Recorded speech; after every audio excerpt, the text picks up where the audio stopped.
Ẹ jẹ́ á ṣàgbéyẹ̀wò ohun tó fẹ́ ṣẹlẹ̀ sí gbogbo ìràwọ̀ pátá lónìí tí ń ṣọjọ́ Thursday June 11 ọdún 2026 tá a wà nínú ẹ̀ yìí. Mo kí Ọlọ́run bá mo ṣèbà Olódùmarè, ìbà akọ́dá ayé, ìbà aṣẹ̀dá ọ̀run, mo ṣèbà Ọ̀rúnmìlà àtórí ẹni tí ò sunwọ̀n ṣe, ẹlẹ́ẹ̀rí ìpín tó ń tayànmọ́, mójúbà ọkùnrin, mójúbà obìnrin, mo kí gbogbo ojú tó ń wò mí níbikíbi tí ẹ ti ń gbọ́ mi káàkiri àgbáńlá ayé. Ẹ̀yin tẹ́ ń wò mí pátá ẹ bá ń share fídíò yìí, ẹ pín kó jẹ́ òwúlò àtàǹfààní fọ́pọ̀ ènìyàn. Ojú tẹ́ fi ń wò mí ò ní fọ́, bẹ́ẹ̀ ọwọ́ tẹ́ fi ń bá mi share rẹ̀ ẹ ní fi gbọ́mọ sí ẹ sì ní fi gba lẹ́tà ìbànújẹ́ láṣẹ Èdùmàrè. Ẹ̀yin oníràwọ̀ iná tó kànràn yẹn Aries tàbí láàrin March 21 sí April 20, tẹ́ bá jí lówó ọjọ́ tòní ó ṣeéṣe kí àwọn kankan wà lọ́kàn yín, bóyá bí ọ̀rọ̀ family àbáwọn kan bíi bùkátà èyí tí ẹ fẹ́ gbọ́ àbáwọn kan tẹ́ fẹ́ fowó ṣe, ó ṣeéṣe kó sọ sí yín lọ́kàn láàárọ̀ ọjọ́ tòní tó máa fẹ́ bí kí ẹ fẹ́ tẹpá mọ́ṣẹ́ lé lórí lọ́jọ́ ti tòní. Ọjọ́ tòní wájú ọjọ́ tó ṣe é pé ó gbà kíyèsára dáadáa, pàápàá láàrin èèyàn àti àwọn ọ̀rẹ́ alásùnmọ́, àwọn kọ́sítọ́mà yín, àwọn oníbàárà yín, ẹ fọgbọ́n ṣe láàrin wọn lọ́jọ́ tòní tó ó ṣeé ṣe kí ìṣù fẹ́ wáyé láàrin èèyàn àti wọn lọ́jọ́ ti tòní o. Ẹ rí dájú pé ẹ ṣe dáadáa sí àwọn oníbàárà yín dáadáa lọ́jọ́ tòní. Bẹ́ẹ̀ sì ni ẹ má finú tán ẹnikẹ́ni àbí ọ̀rẹ́ ni àbí oníbàárà ni àbí olólùfẹ́ ni, ẹ má finú tán ẹnikẹ́ni rárá lọ́jọ́ tòní. Pàápàá láyìíká ilé yín, láyìíká ibikíbi tẹ́ bá wà, ẹ ṣọ́ra ṣe pẹ̀lú àfinú tán yàn pátápátá lọ́jọ́ tòní torí àwọn èèyàn lè dá lẹ́yìn lọ́jọ́ tòní o. Èèyàn tí ẹ expect yín pé ó máa betray yín tó máa dá lẹ́yìn ó ṣeéṣe kí wọ́n dá lẹ́yìn lọ́jọ́ tòní. Fún ìdí èyí kẹ́ kíyèsára dáadáa. Téèyàn bá ń fọgbọ́n fọ̀rọ̀ wá yín lẹ́nu wò láti fi mọ̀ nípa yín àbí láti fi mọ secret yín lọ́jọ́ tòní, ẹ rí dájú pé ẹ fọgbọ́n ṣe lọ́jọ́ tòní, kẹ́ má wulẹ̀ sọ secret yín fẹ́nikẹ́ni. Ẹ kíyèsára ìbáṣepọ̀ yín àti àwọn ọ̀rẹ́, àwọn alásùnmọ́ kò fi bẹ́ẹ̀ wà òkè dáadáa tó lọ́jọ́ tòní o. Fún ìdí èyí ẹ rí dájú pé látàárọ̀ títí di bí ọwọ́ ìrọ̀lẹ́ ẹ wulẹ̀ fi falẹ̀ mọ́ ọ̀rọ̀ gbèsè ayé ara ti yín gangan fúnra lára yín. Ọ̀rọ̀ gbèsè ayé yín ni kó jẹ yín lógún, ẹ má jẹ́ kọ́rọ̀ nǹkan ẹlòmíì jẹ yín lógún ju ọ̀rọ̀ ara ti yín gangan lọ. Ẹ rí dájú pé falẹ̀ mọ́ bí ayé ṣe fẹ́ ní dàgbàsókè. Ẹ má wulẹ̀ bá ọ̀rẹ́ ṣe, ẹ má wulẹ̀ bẹ́nikẹ́ni ṣe lọ́jọ́ tòní. Ẹ wulẹ̀ wà lórí ọwọ́ yín ló dára torí gbogbo aláǹgbá pátá àwọn ló danú délé àmọ́ tínú wọn nu wọn. Kẹ́ fọgbọ́n ṣe lọ́jọ́ ti tòní kéni lè dára. Ọ̀pọ̀lọpọ̀ yín máa mọ àwọn tó yẹ kẹ́ bá ṣe lọ́jọ́ ti tòní nínú àwọn tó ẹjọ́ ń kóra yín kiri bí àwọn tẹ́jọ́ wà láyìíká ara yín àbáwọn tó ṣe pé ẹjọ́ jọ́rìí ó ṣeéṣe kí afẹ́fẹ́ fẹ́ kẹ́ rí fùgàdìyẹ kẹ́ rí àwọn kankan tí àwọn míì ṣe fún yín tó ṣe pé kò wulẹ̀ dára tó dàbí ìgbà pé wọ́n ń dá lẹ́yìn lọ́jọ́ ti tòní ó ṣeéṣe kí ẹ kẹ́fìn wọn. Èyí máa fún yín ní àǹfààní láti lè ṣàṣàyàn pé lágbájá yìí mo fẹ́ bá ṣe, lágbájá yìí mi ní bá ṣe mọ́ lọ́jọ́ tòní. Iṣẹ́ á lọ dáadáa ṣùgbọ́n relationship yín yẹn lè rí bákan. Èrè owó lè wọlé fún yín lọ́jọ́ tòní tẹ́ bá falẹ̀ mọ́ṣẹ́. Aago 3:15 ní ọ̀sán sí aago 4:10 ní ọ̀sán jẹ́ àkókò èyí tó dára jù fún yín tí ń ṣe lucky hour fún yín lénìí tí kọ́lọ̀ orange sì jẹ́ kọ́lọ̀ èyí tó dára jù fún yín láti wọ̀ láṣọ ní ọjọ́ tòní. Oníràwọ̀ ìpè alámọ̀ Taurus tàbí láàrin April 21 sí May 20 ọjọ́ tòní. Ọjọ́ tó gbọgbọ́n tó gbàmọ̀ tó gbòye ni ó jẹ́ ọjọ́ ìjọyọ̀ tó ṣe é pé ọ̀pọ̀lọpọ̀ yín iṣẹ́ lè rí bákan, ó ṣeéṣe kí ẹ ní ìṣòro iṣẹ́ púpọ̀ lọ́jọ́ ti tòní tó lè mú kí nǹkan fẹ́ sú ọ̀tá yín pàápàá lọ́wọ́ ọ̀rọ̀ lẹ má ṣálẹ̀ tòní. Ẹ kíyèsára dáadáa pẹ̀lú bẹ́ẹ̀ ṣe máa handle iṣẹ́ tó bá gba kí ẹ wulẹ̀ skip iṣẹ́ di ọ̀la ló bá ti ń di bí ọwọ́ aago 3-4 bóyá kẹ́ wulẹ̀ má fi handle àwọn important task ní àyè iṣẹ́. Ẹ wulẹ̀ rí dájú pé ẹ fọgbọ́n ṣe lénìí kọ́jọ́ tòní lè lọ dáadáa. Ṣáájú ìrọ̀lẹ́ ta mẹ́nubà yìí gan ó ṣeéṣe kí ọ̀pọ̀lọpọ̀ yín kẹ́ má fi bẹ́ẹ̀ gbádùn ara yín tó, kẹ́ máa wò kẹ́ wà módì bákan, kẹ́ máa kanra bákan, kí inú máa dédé bí yín bákan. Ẹ jìnnà síbi táriwo bá pọ̀ sí tó ráriwo yẹn máa kan yín lára. Bẹ́ẹ̀ sì ni ọ̀pọ̀lọpọ̀ yín máa ní mood swing púpọ̀. A ṣe yín bí ìgbà pé ẹ tiẹ̀ mọ bí about ẹ mọ bí tẹ́ tún ń lọ, ẹ mọ̀nà tẹ́ fẹ́ gbé gbà bí ìgbà pọ̀ táyín kàn wà lost ló máa rí. Ṣùgbọ́n tó bá ti ń di bí ọwọ́ àṣálẹ́ tòní ẹ máa bẹ̀rẹ̀ sí mọ àwọn ọgbọ́n tẹ́ fẹ́ dá sọ́rọ̀ ara yín. Á dàbí ìgbà pé mo ti mọ̀nà tí mo fẹ́ tọ̀ báyìí, mo ti mọ ìgbésẹ̀ tí mo fẹ́ gbé báyìí, ṣùgbọ́n ọwọ́ ìrọ̀lẹ́ ọjọ́ tòní wá jẹ́jọ́ tẹ́ gbọ́dọ̀ tún kíyèsára dáadáa pẹ̀lú ọ̀rọ̀ iṣẹ́. Kíyèsára dáadáa pẹ̀lú ọ̀rọ̀ iṣẹ́ yín kí iṣẹ́ má lọ fún yín problem ju bó ṣe yẹ lọ. Pàápàá èèyàn kan rèé ní àyè iṣẹ́ tó ṣeéṣe kó ṣe pé wọ́n máa fẹ́ mọ ọ̀nà tẹ́ ń gbé gbà tí iṣẹ́ yín fi ń gúnrégé tí gbogbo ẹ̀ fi ń dayọ̀. Ẹ rí dájú pé ẹ ṣọ́ra ṣe pẹ̀lú secret ibi iṣẹ́ yín. Ẹ má sọ secret ibi iṣẹ́ yín fẹ́nikẹ́ni. Ó sì ṣeéṣe káwọn kankan búrẹ́kẹ́ kó jẹyọ ní àyè iṣẹ́ tó ṣe pé fẹ́ fún yín wàhálà díẹ̀ ní ọwọ́ ìrọ̀lẹ́ tòní. Ẹ ní rákò bẹ́ẹ̀ ní rádà bẹ́ẹ̀ ní wàhálà ẹ sì ní rí ìdààmú. Ọjọ́ tòní gbọgbọ́n ó gbàmọ́ ó gbòye. Ẹ má sọ àlàyé secret fẹ́nikẹ́ni. Ẹ wulẹ̀ ṣiṣẹ́ yín bẹ́ẹ̀ ṣe mọ̀ ọ́ ṣe. Bẹ́ẹ̀ sì ni kí ẹ má kánjú ju bó ṣe ẹ lọ lórí ohunkóhun ní àyè iṣẹ́ kí gbogbo ẹ lè lọ bí ó ṣe yẹ kó lọ. Iṣẹ́ lè rí bákan lénìí ṣùgbọ́n relationship yẹn á lọ dáadáa. Ẹ máa rẹ́ni bá ṣe bẹ́ẹ̀ sì ni owó náà lè rí bákan lọ́jọ́ tòní torí tíṣẹ́ bá ti wọ́ ó lè affect rí owó.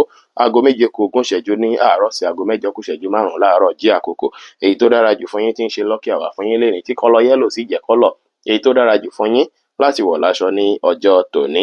Oníràwọ̀ afẹ́fẹ́ aláwàdà Gemini tàbí láàrin May 21 sí June 21. Ọjọ́ yìí ọjọ́ oríire ló jẹ́, ọjọ́ ìdùnnú ọjọ́ ayọ̀ ló jẹ́ pẹ̀lú látòwúrọ̀ títí di bí ọwọ́ ìrọ̀lẹ́ má ṣálẹ́. Ọ̀pọ̀lọpọ̀ yín ẹ máa ríre gbámú látara àwọn ènìyàn tó rọ̀gbà yín ká, ẹ máa rí support látara àwọn èèyàn tó rọ̀gbà yín ká. Ọjà tẹ́ bá gbélẹ̀ àtàjèrè báyìí lẹ máa tà. Àwọn ọ̀rẹ́ àtojúlùmọ̀ wọn á bá yín ṣe lọ́jọ́ tòní. Ọ̀pọ̀lọpọ̀ yín máa ráǹfààní láyìíká yín púpọ̀ lọ́jọ́ ti tòní. Ọjọ́ ire lọ́jọ́ tòní jẹ́ tó ṣe é pé ó dára kẹ́ fi lo àkókò àti ìgbà pẹ̀lú àwọn ọ̀rẹ́ àtàwọn olólùfẹ́ yín. Ṣùgbọ́n tó bá di bí ọwọ́ àṣálẹ́ ó ṣeé ṣe kí ọ̀pọ̀lọpọ̀ yín kí ẹ fẹ́ máa fìbí gbà pé kẹ́kọ̀ọ́ dá wà, bí ìgbà pé kẹ́ má bá èèyàn rẹpẹtẹ ṣe. Àwọn àlàyé tẹ́ ṣe ń ṣe fáwọn èèyàn látàárọ̀, àwọn bẹ́ẹ̀ ṣe ń bá èèyàn communicate látàárọ̀ ó ṣeé ṣe kó fẹ́ dàbí ìgbà pé ó sú yín lọ́wọ́ ìrọ̀lẹ́, bí ìgbà pé kẹ́ wulẹ̀ dá wà ló máa rí, bí ìgbà pé kí ẹ kárí bọ ọdún ló máa rí. Ó dára kí ẹ wà lẹ́yìn nìkan lọ́wọ́ àṣálẹ́ tèní láti ṣe prayer ni o, láti rí dájú pé ẹ béèrè nǹkan tí ẹ ń fẹ́ lọ́wọ́ Ọlọ́run ọba tó dá yín. Lọ́wọ́ ìrọ̀lẹ́ tòní ọ̀pọ̀lọpọ̀ yín sì rí ó ṣeé ṣe kí ẹ lálàá ní alẹ́ ìmọ́júmọ́ òwúrọ̀ ọ̀la. Àlá tí ẹ bá lá yìí ó jẹ́ èyí tó ṣe é pé ó máa ní ìtumọ̀ rere fún ìgbésí ayé yín. Àsìkò yìí jẹ́ àsìkò tó ṣe é pé ó dára púpọ̀ fẹ́yìn tẹ́ ń lò ràwẹ́ láti fi ṣàṣàyàn nípa ń pẹ́ ṣé lágbájá ṣó dáa, ṣé bí mo ṣe ń tẹ̀lé lágbájá yìí ṣé benefit wà ńbẹ̀ fún mi, ṣé bí mo ṣe ń bá tàmẹ̀dù ṣe ó dára púpọ̀, ṣé ẹni ìwọ́ tí kì í bá ṣe ṣá àbẹ́ni ìwọ́ tí kì í yọ kalẹ̀. Àwọn eléyìí jẹ́ nǹkan tó ṣe é pé ẹ gbọ́dọ̀ mú lọ́kùnkúndùn lọ́jọ́ tòní, torí ẹ gbóòórùn àwọn ènìyàn lọ́jọ́ tòní. Ẹ mọ àwọn tó fẹ́ yín dénú, ẹ sì mọ àwọn tó ṣe é pé wọn ò wulẹ̀ fẹ́ yín dọ́kàn rárá ní ọjọ́ ti tòní. Ṣùgbọ́n ṣé àlọ́ dáadáa relationship yà lọ bó ṣe yẹ kó lọ lónìí. Ire owó náà máa wọlé fún yín lọ́jọ́ tòní pẹ̀lú aago 8 kù ìṣẹ́jú 5 ní àárọ̀ sí aago 10 kọjá ìṣẹ́jú 10 láàárọ̀ jí àkókò. Èyí tó dára jù fún yín tí ń ṣe lucky hour fún yín lénìí tí kọ́lọ̀ green sì jẹ́ kọ́lọ̀ èyí tó dára jù fún yín láti wọ̀ láṣọ ní ọjọ́ tòní. Oníràwọ̀ mi agbára cancer tàbí láàrin June 22 sí July 22, ọjọ́ ìgbọ́gbọ́n, ọjọ́ ìgbàmọ̀ ògbòye. Ó gbà kí sára dáadáa látàrí pé lóòrọ̀ kùtù tí ẹ bá kọ́kọ́ jí ná, a ṣe bí ìgbà pé àwọn kankan wọ̀n yín lọ́kàn láti mójútó ní ibi iṣẹ́ tó ṣe pé ó ń gbé yín lọ́kàn gan. Ṣùgbọ́n tó dàbí ìgbà pé ilé ilẹ̀ máa fẹ́ falẹ̀ mọ́ dáadáa ní ọjọ́ ti tòní pé ọ̀rọ̀ iṣẹ́ mi o, iṣẹ́ mi gbọ́dọ̀ lọ dáadáa. Àwọn nǹkan ìwọ̀n mi tí ń bá débi iṣẹ́ báyìí ni màá ṣe ọ̀nà tí màá gbé gbà lélẹ̀. Ṣùgbọ́n disappointment kan wà lọ́jọ́ ti tòní tó ṣe pé ó lè affect yín díẹ̀ látara pé ẹni tí ẹ ti finú tán, tẹ́ ti fọkàn tán, ẹni tẹ́jọ́ ń ṣe nǹkan papọ̀ ó ṣeé ṣe kí clash fẹ́ wáyé láàrin lọ́jọ́ tòní, ó ṣeé ṣe kí issue fẹ́ wáyé láàrin lọ́jọ́ tòní, ó ṣeé ṣe kí wọ́n hùwà lọ́nà tó ṣe pé kò tẹ́yìn lọ́rùn rárá, tẹ́ máa fi wò pé ṣé lágbájá ṣe pé báyìí ló ṣe rí, ṣé pé báyìí ni lágbájá fẹ́ ṣe fún mi. Ọ̀pọ̀lọpọ̀ yín kẹ̀kẹ́ sára pàápàá yín tó ṣe pé ẹ ti finú tọ̀yàn kan tẹ́lẹ̀ tó ṣe pé ẹ ti fi nǹkan tí tó buyì ẹ ti gbé lérúfẹ́ ẹni bẹ́ẹ̀ lọ́wọ́. Ẹni lè jẹ́ olólùfẹ́, ó lè jẹ́ ọ̀rẹ́, ó lè jẹ́ ẹnikẹ́ni, ẹni tẹ́ ṣàjọ dà kankan papọ̀ tàbí tẹ́jọ ní business papọ̀, ó lè jẹ́ ọ̀gá ibi iṣẹ́ gan pàápàá. Ó ṣeé ṣe kí issue díẹ̀ wáyé láàrin yín ní ọjọ́ ti tòní. Èyí lè affect ọjọ́ tòní fún yín, ó lè má jẹ́ kọjọ́ tòní lọ bó ṣe yẹ kí ó lọ. Ẹ ṣàfọgbọ́n ṣe fẹ̀rẹ̀ ṣe lọ́jọ́ ti tòní.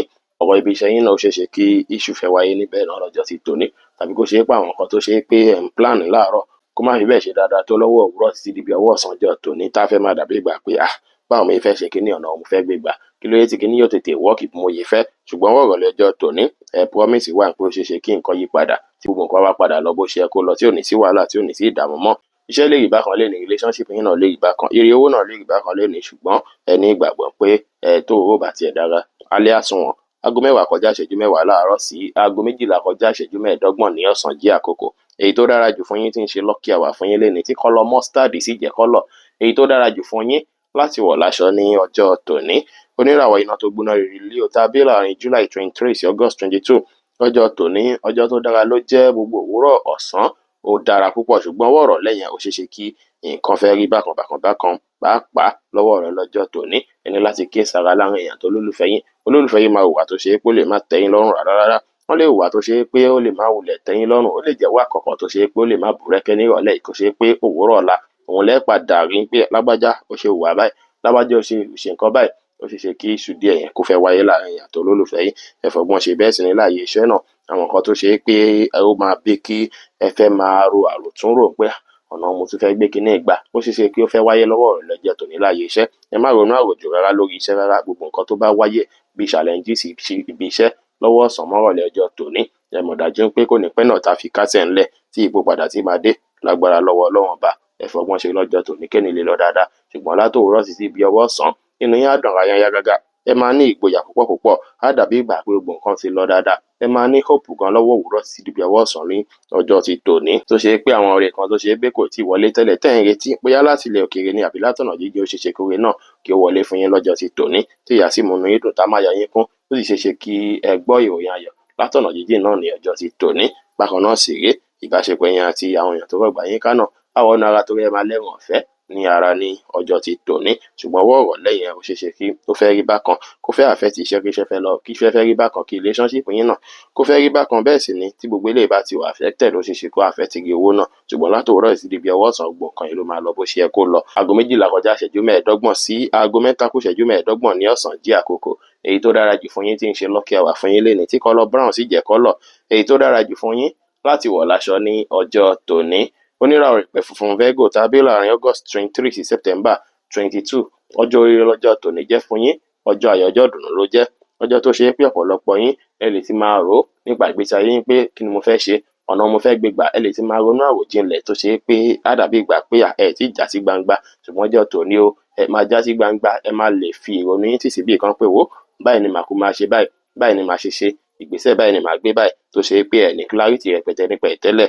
Àsìkò yìí jẹ́ àsìkò tó ṣe pé ọ̀pọ̀lọpọ̀ yín ló ṣeé ṣe kí ẹ ṣe rí àwọn àǹfààní jẹ, ó ṣeé ṣe kí ẹ rere gbámú látara ẹni tó ṣe pé ẹjọ́ súnmọ́ra yín tẹjọ wọnú ara dáadáa.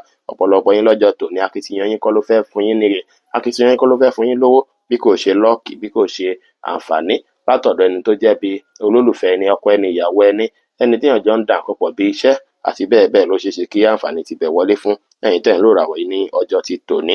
Ọjọ́ ìjẹ́ tó ṣe é pé ó dára púpọ̀ kí ẹ ronú jinlẹ̀ ṣáájú kẹ́ tó ṣe ohunkóhun, ẹ má kú gìrì ṣe nǹkan kí nǹkan kó má bàa lead sí àbámọ̀ fún yín. Bẹ́ẹ̀ sì ni lọ́wọ́ ìrọ̀lẹ́ ọjọ́ tòní ó possible kí ọ̀pọ̀lọpọ̀ yín kẹ́ bẹ̀rẹ̀ sí rí kẹ́fín àwọn nǹkan bí àǹfààní kan, bí àwọn àǹfààní tó ṣe é pé yóò wà látọ̀nà jíjìn, tàbí kẹ́ẹ̀kọ́ ṣe é pé ẹni tó ṣe é pé ó tọ́jọ́ mẹ́ta tẹ́ ti bá sọ̀rọ̀ kí ẹ padà bá wọn sọ̀rọ̀ lọ́wọ́ ìrọ̀lẹ́ máṣálẹ̀ tòní, tó sì jẹ́ pọ̀nà wọn jìn sí yín, àbáwọn tó ṣe é pé wọ́n ń gbé lókè òkun kí ìbáṣepọ̀ yín wọnú ara. Ọ̀pọ̀lọpọ̀ yín náà sì ré ó ṣeé ṣe kí ẹ ráwọn àǹfààní jẹ láti ilẹ̀ òkèèrè. Tí àǹfààní náà bá wọlé láṣálẹ̀ tòní ó ṣeé ṣe kó jẹ́ pé ní ọ̀la lẹ́ẹ̀rọ àǹfààní yìí jẹ láti ilẹ̀ òkèèrè. Ọjọ́ ire lọ́jọ́ tòní jẹ́ tíṣẹ́ máa lọ dáadáa, relationship yẹn á lọ bó ṣe yẹ kó lọ, ire owó náà wọlé fún yín lọ́jọ́ tòní.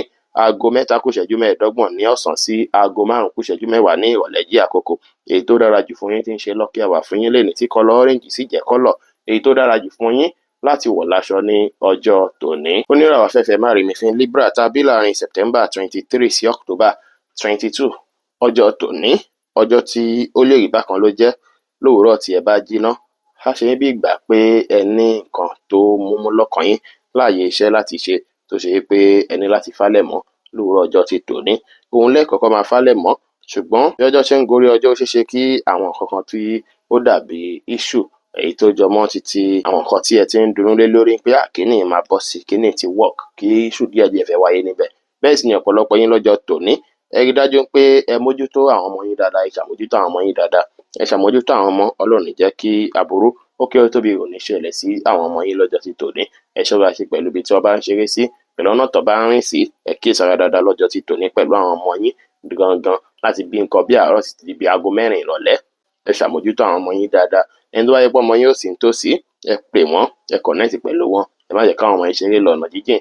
Tó bá yẹ pé school ni wọ́n wà ẹ rí dájú pé ẹ protect wọn dáadáa, àníyí làbúrò àníyí wàhálà àníyí dààmú lọ́jọ́ ti tòní. Ẹ rí dájú pé ẹ fálẹ̀ mọ́ àwọn ọmọ yín dáadáa lọ́jọ́ tòní. Ẹ̀yin tó ṣe pé sì ti bímọ náà ọ̀pọ̀lọpọ̀ yín lọ́jọ́ tòní àwọn nǹkan tó ṣe pé ó ń dùn mọ́ yín nínú ẹ ṣe prayer lówùúrọ̀ kùtù ọjọ́ tòní pé gbogbo nǹkan tó ń dùn mọ́ yín nínú kó má ṣe dìbànújẹ́ fún yín láṣẹ lọ́wọ́ Ọlọ́run Ọba.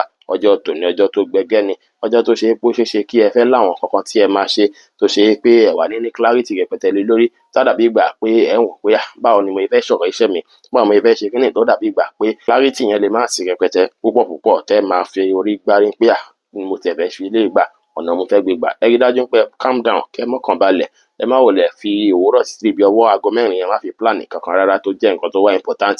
Ẹ lè fi ọwọ́ àṣálẹ́ ẹ lè fi plan tó ṣe pé nǹkan tẹ́ bá plan lọ́wọ́ àṣálẹ́ tèní ó máa já gere dáadáa. Ṣùgbọ́n látòwúrọ̀ títí bí ọwọ́ ọ̀sán bí aago 4 gbogbo ẹ̀ ṣeé ṣe kí ó sì fẹ́ lọ́jú pọ̀ bákan. Ṣùgbọ́n ìní máa padà dára ní ọwọ́ ìrọ̀lẹ́ tí gbogbo nǹkan tí ó fẹ́ affect yín tó ṣe pé ó máa kásẹ̀ ńlẹ̀ tí ò ní sí wàhálà, tí ò ní sí ìdààmú mọ́. Iṣẹ́ lè rí bákan, relationship yín náà ó lè rí bákan, ṣùgbọ́n ire owó ṣeé ṣe kí ó wọlé fún yín ní ọwọ́ àṣálẹ́ ti tòní. Ní pàtàkì gan lówùúrọ̀ nínú relationship yín yẹn ó ṣeé ṣe kí olólùfẹ́ yín kọ́ ṣe nǹkan tó ṣe pé ó lè má tẹ́ yín lọ́rùn tó, àbí kó ṣe pé ẹ lè fẹ́ máa feel pity fún wọn bákan lórí nǹkan kan tí ó ṣẹlẹ̀ sí wọn. Àníyí làbúrò láṣẹ lọ́wọ́ Ọlọ́run Ọba. Aago 5 kù ìṣẹ́jú 10 ní ìrọ̀lẹ́ sí aago 7 kọjá ìṣẹ́jú 6 ní àṣálẹ́ jẹ́ àkókò èyí tó dára jù fún yín tí ń ṣe lucky hour fún yín lénìí, tí colour peach sì jẹ́ colour èyí tó dára jù fún yín láti wọ̀ láṣọ ní ọjọ́ tòní. Oníràwọ̀ omi tútù Scorpio tàbí láàrin October 23 sí November 22. Ọjọ́ tòní ọjọ́ tó dára ló jẹ́, ṣùgbọ́n relationship issue wà fún yín lọ́jọ́ tòní o. Relationship and family issue wà fún yín dáadáa lọ́jọ́ ti tòní. Ẹ fọgbọ́n ṣe lọ́jọ́ tòní nínú ilé. Ó ṣeé ṣe kí family member kankan wà lọ́nà tó ṣe pé ó lè má gbà tẹ́yìn lọ́rùn rárá, tí lè sì lè fẹ́ dùn yín, tó lè fẹ́ àfẹ́tì módù yín díẹ̀ lọ́jọ́ ti tòní. Bákan náà sì rèé, ọ̀pọ̀lọpọ̀ yín ó ṣeé ṣe kó ṣe pákítiyan tẹ́ máa ṣe lénìí á fẹ́ pọ̀ díẹ̀. Stress tẹ́ máa fẹ́ go through lọ́jọ́ tòní á fẹ́ pọ̀ pẹ̀lú àwọn nǹkan tó wà níwájú yín tí ẹ fẹ́ mójútó, pẹ̀lú àwọn nǹkan tó wà níwájú yín tẹ́ fẹ́ ṣe. Ọjọ́ tòní ọjọ́ tó gbọgbọ́n ni. Ẹ máa ń respond in a harsh way sí ẹni tó jẹ́ bí family member àbí ìyàwó yín, àbọ̀kọ yín, àbí èèyàn tó ṣe pé ẹjọ́ ń gbélé, tó ṣe pé ọmọ hùwà kan tó ṣe pé lè má tẹ́yìn lọ́rùn rárá lọ́jọ́ tòní.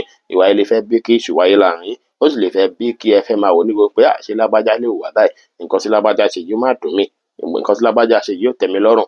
Ọ̀pọ̀lọpọ̀ ẹ lè wáyé lọ́jọ́ tòní, ṣùgbọ́n sùúrù báyìí lẹ máa lò. Ẹ má kú gìrì gbégbèsẹ̀, torí tẹ bá kú gìrì gbégbèsẹ̀ ó ṣeé ṣe kí ó fẹ́ bí ìjà. Ẹ rí dájú pé fọgbọ́n ṣe, ọgbọ́n àti òye òun lẹ máa lò lọ́jọ́ ti tòní. Ọ̀rọ̀ sísọ náà lẹ́ẹ̀tún lò lọ́jọ́ ti tòní pẹ̀lú. Ẹ rí dájú pé secret yín ò bọ́ sọ́wọ́ family kankan. Nǹkan tẹ bá ń ṣe tó jọmọ́ nǹkan oríire lọ́jọ́ tòní, ẹ má sọ fẹ́nikẹ́ni rárá lọ́jọ́ tòní. Ẹ pamọ́, tíṣú bá ta máa ń fọwọ́ bò ní, ohun tá bá sì fi pamọ́ òun ló máa ń last dáadáa tó sì máa tún níyì dáadáa. Ẹ rí dájú pé fọgbọ́n ṣe lọ́jọ́ tòní pẹ̀lú àwọn èèyàn. Ọjọ́ tòní iṣẹ́ máa lọ bó ṣe yẹ kó lọ, kò sí wàhálà, ṣùgbọ́n relationship yín yẹn issue lè wáyé. Ire owó lè wọlé fún yín dáadáa lọ́jọ́ tòní since tíṣẹ́ máa lọ dáadáa. Aago 7 kọjá ìṣẹ́jú 6 ní àṣálẹ́ sí aago 9 kù ìṣẹ́jú 5 ní àṣálẹ́ jí àkókò. Èyí tó dára jù fún yín tí ń ṣe lucky hour fún yín lénìí tí kọ́lọ̀ gold sì jẹ́ kọ́lọ̀. Èyí tó dára jù fún yín láti wọ̀ láṣọ ní ọjọ́ tòní. Oníràwọ̀ iná àtùpà Sagittarius tàbí láàrin November 23 sí December 22. Ọjọ́ yìí ọjọ́ oríire ló jẹ́, ọjọ́ ayọ̀, ọjọ́ ìdùnnú ló jẹ́.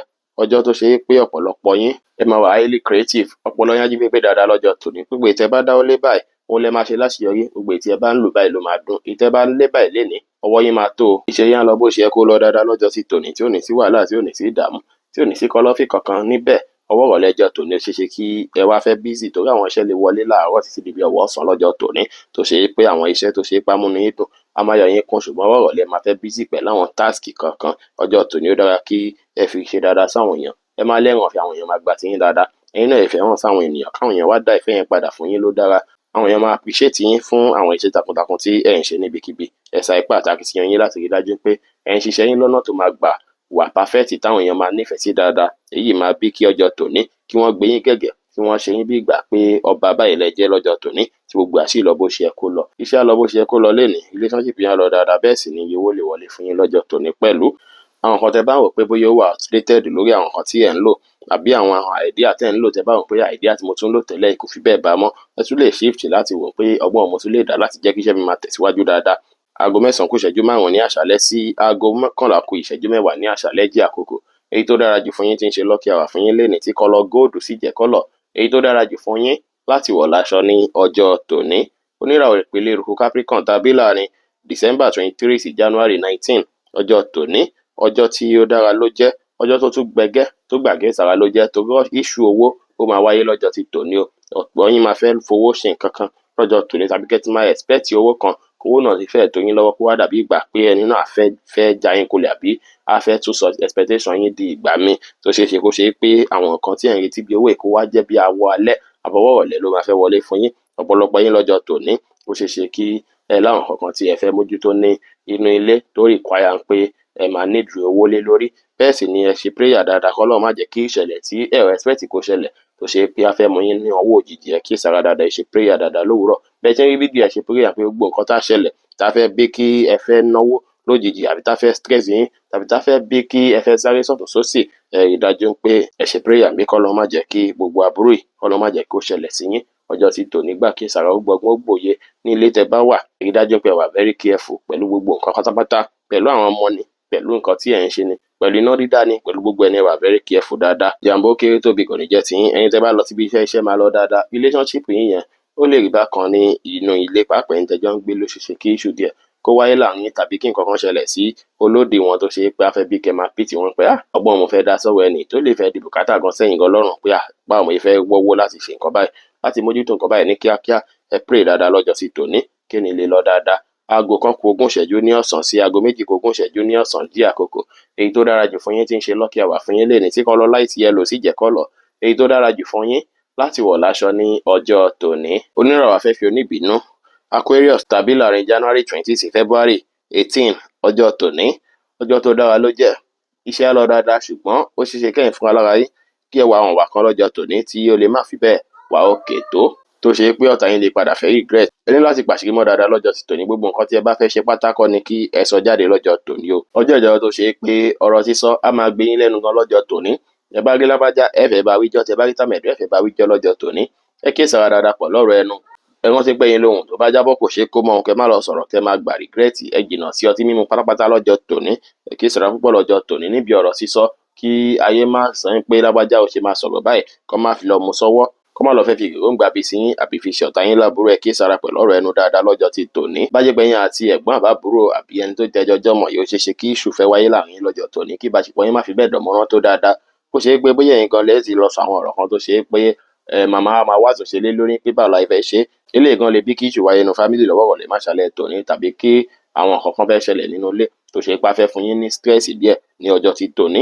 Ẹ fọgbọ́n ṣe láyìíká yín láàrin èèyàn àtàwọn ẹ̀gbọ́n àtàbúrò àti láàrin èèyàn àti mọ̀lẹ́bí lọ́jọ́ tòní. Ẹ fọgbọ́n ṣe kẹfẹ̀lẹ̀ ṣe kéènì lè lọ dáadáa. Ẹ̀yin tẹ́ bá lọ síbi iṣẹ́ ẹ máa rí ṣe dáadáa láàyè iṣẹ́, kódà ẹ máa rí owó gbámú dáadáa lọ́jọ́ ti tòní. Ṣùgbọ́n ẹ kíyèsára secret yín ni kẹ́ pamọ́, gbogbo ọ̀rọ̀ tó bá pè yín sí kọ́ ni kẹ́ dá sí. Èyí tí wọ́n bá sì pè yín sí ẹ má wulẹ̀ dá sí rárá. Kẹ́ fọgbọ́n ṣe lọ́jọ́ tòní kéènì lè lọ dáadáa. Aago 9 ní àṣálẹ́ sí aago 9 ní àṣálẹ́ jí àkókò. Èyí tó dára jù fún yín tí ń ṣe lucky hour fún yín lénìí tí kọ́lọ̀ yẹ́lò sì jẹ́ kọ́lọ̀. Èyí tó dára jù fún yín láti wọ̀ láṣọ ní ọjọ́ tòní. Oníràwọ̀ mi tí kì í ro Pisces tàbí láàrin February 19 sí March 20. Ọjọ́ yìí ọjọ́ ìdùnnú ló jẹ́, ọjọ́ ayọ̀ ló jẹ́, ọjọ́ rere ló jẹ́ pẹ̀lú. Ọjọ́ tó ṣe é pọ̀pọ̀lọpọ̀ yín akitiyan tẹ́ ń ṣe ó ṣeé ṣe kó jọ. Àwọn pílánì tẹ́ ń ní lásìkò yìí ó ṣeé ṣe kí ó bíire fún yín lọ́jọ́ ti tòní. Kódà ọ̀pọ̀lọpọ̀ yín ẹ máa rí gbámú lọ́jọ́ tòní, ṣùgbọ́n tó bá ti ń di bí ọwọ́ àṣálẹ́ tòní, àwọn nǹkan tí ẹ bá rí ṣe lówùúrọ̀ yẹn ó ṣeé ṣe kó fẹ́ máa ṣe bí ìgbà pé àjẹntì ẹ̀ta lágbájá lólobó, jẹ́ǹjẹ̀ bá lágbájá sọ̀rọ̀.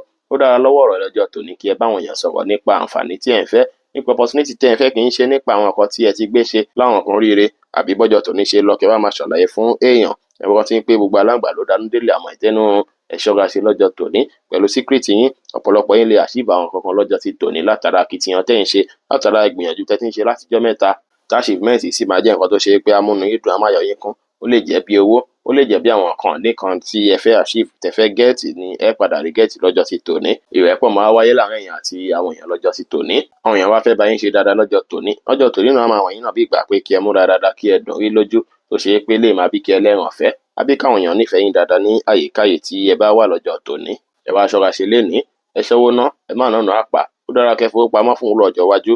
Ẹ rí dájú pé ìfẹ̀lẹ̀ ṣe lọ́jọ́ tòní pẹ̀lú ọ̀rọ̀ owó. Ní pàtàkì jùlọ lọ́wọ́ ìrọ̀lẹ́ má ṣálẹ̀ tòní. Kò dára kí ẹ fi finú tẹ́ ẹnikẹ́ni níbi pé máa ṣàlàyé ọ̀rọ̀ yín fún ẹnikẹ́ni lọ́jọ́ ti tòní. Ẹ fọgbọ́n ṣe lọ́jọ́ tòní kéènì lè lọ dáadáa, téènì bá tún wá lọ dáadáa kí ọ̀la náà kó lè sunwọ̀n. Iṣẹ́ á lọ dáadáa, relationship yín á lọ bó ṣe kó lọ. Ire ó náà wọlé fún yín lọ́jọ́ tòní pẹ̀lú. Aago 2 kù ìṣẹ́jú 15 ní ọ̀sán sí aago 3 kù ìṣẹ́jú 15 ní ọ̀sán jí àkókò. Èyí tó dára jù fún yín tí ń ṣe lucky hour fún yín lénìí tí kọ́lọ̀ lime green sì jẹ́ kọ́lọ̀. Èyí tó dára jù fún yín láti wọ̀ láṣọ ní ọjọ́ tòní. Bí ó ṣe jẹ́ nìyẹn fún gbogbo irúfẹ́ ìràwọ̀ 12 tó wà pátá. Ẹ̀yin tẹ́ ń wò mí pátá ẹ má gbàgbé pé Ọlọ́run bo Olódùmarè nìkan lọ́ba tó ní ìmọ̀ jùlọ. Ẹ̀yin tẹ́ fẹ́ ṣèwádìí onírúurú láǹfààní àti kàn sí wa ní WhatsApp 09033897161. Ire gbogbo á jẹ́ tiwa lónìí, lọ́sẹ̀ yìí, lóṣù yìí àti ní gbogbo ọjọ́ ayé wa láṣẹ Ìdùmarè. Ire o.